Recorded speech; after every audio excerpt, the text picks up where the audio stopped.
Good morning, everyone, and welcome to another episode of Ferrum Football First and 10. I'm your host, Jordan Mann, and with me, as always, Coach Grande. How you doing, Coach? Doing well, Jordan. How about yourself? Doing good.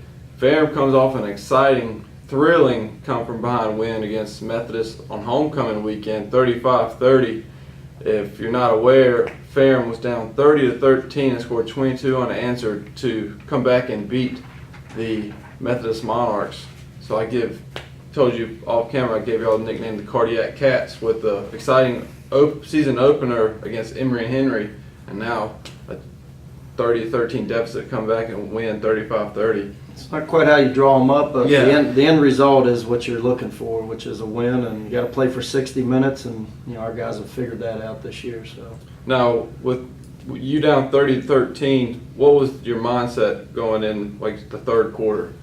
well, we were down 16-13 going into the third quarter, getting the ball first, and felt good about getting that opening drive. And I've always said in the first 5 minutes of that third quarter kind of dictates kind of where you're at entering that last phase of the game. And we didn't play very well in any phase. There was a stretch where we had a bad kick return, missed a block, and Brian got hit inside the 20, and then had negative plays on offense, which led to a punt out of our end zone that gave them great field position, which ensuing touchdown, put the game 30-13. And there's about a 4 or 5 play sequence there that you'd like to get back. But to answer your question, just something positive and some unit that would create a spark that kind of ignites the others. And Brian's 71-yard kick return, which set up our touchdown there late in the third quarter, was that spark which kind of catapulted us through the remaining phases, where we shut them out the rest of the way,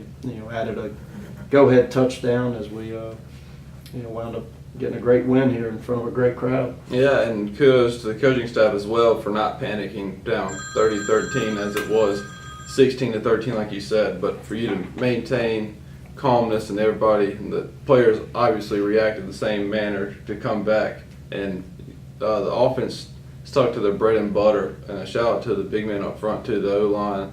62 rushes for 369 yards and 5 touchdowns, and it was spread out from Brian Mann's 31 carries with 205 yards and 3 touchdowns, and Harvey Taylor had 21 carries, 104 yards and a TD, and then Chase came in and had a big 52-yard touchdown, if I'm not mistaken. Explosive, very, very big play. He had 16 carries coming into the season, and he had 4 for 72 in that big touchdown, and that was huge. And then even though Ferrum didn't throw the ball much, Johnny White still had a good game receiving. He had 63 receiving yards, and that's actually his season average. So He had 4 catches for 63 yards. And talking about Brian Mann's kickoff return of 71, his previous long was 61 in the season. So he had a total, I think I had it written down somewhere, his total yards. He had a lot of them. He had a lot of yards of total yards in his previous He actually week. broke a Ferrum record, 364 yards, 44 yards, I think it was, and broke the record 2 weeks in a row. He's been able to eclipse a Ferrum record, which speaks volumes. I mean, 60-plus years of football. There's a lot of footballs been played here. Yeah, So. and to feed off of that, I did some homework for the viewers back home that the Brian Mann has 3 touchdowns this previous week, has him at 13. The season record is 17, held by Chris Warren, and I'll get to that in a minute about him. He was here for alumni weekend, or homecoming, sorry. And then for the most carries in a season, Brian Mann broke that last week. It was 178, and now he has 209 after this week. And then for the most rushing yards in a season, it's Brian Mann is 159 yards off the pace.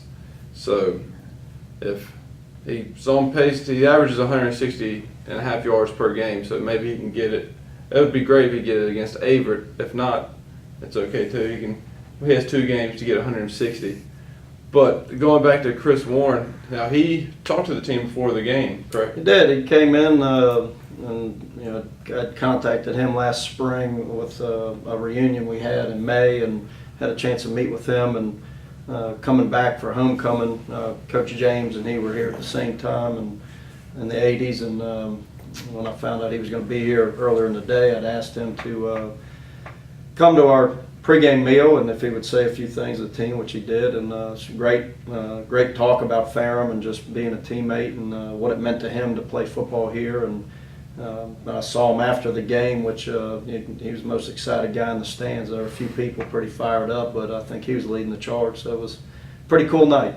Now, did he go and I know he played in the NFL. Did he talk about any of his playing days in the NFL with the Seahawks? And No, Cowboys, it's Ferrum. Just That's Ferrum. about what Ferrum meant to him, and certainly he wouldn't have gotten to where he did in the NFL without the platform here at Ferrum. But the 2 times I've met him, there's nothing to do about his career in the league. It's just a lot of pride in the school, and it showed through. And I think our players saw that in him as well. Yeah, that's really cool that he can come in and just be humble like that and talk to the team. It's also really cool to have like a Ferrum alum. Like when I watch the NFL draft, I'm one of those people for some reason. I'm watching just guys get drafted in the 6th and 7th rounds, but they always show when it's about the 5th to 7th round, they always show notable guys who were drafted late that were small guys, and they always show Chris Warren's name and they show Ferrum, and I always think it's a cool clip, just something to bond about. But speaking of another Ferrum alum, it is Coach Cleve Adams of Averett, as that is Ferrum's next opponent. They travel to Averett. It is a 6 o'clock kickoff, and Averett is 4-3 overall, 3-1 in the USA South. Ferrum is 5-3 overall and 3-2 in the USA South.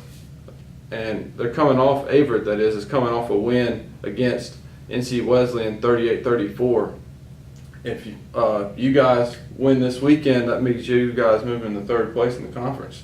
Well, we just want to go 1-0 this Yeah. weekend and let all the other records and accolades sort themselves out. And they're all things that culminate in a season of success. And there's no bigger success than winning a football game. That's for sure. Yeah, it'll be interesting for sure, as everybody familiar with the program knows that Coach Adams played at Ferrum, coached at Ferrum, then left to go to Washington Lee, and then came back to coach. And now he took the head coaching job at Averett. He's done a very good job there, as pretty sure they were a 1-win team, or 1 or 2-win team when he took over. So he's done a very good job there.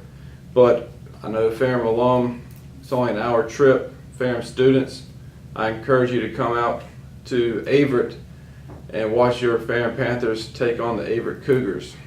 Coach, thank you again. All right, good Another to see you. successful week. Appreciate I'm it. Jordan Mann. This is Ferrum Football 1st and 10.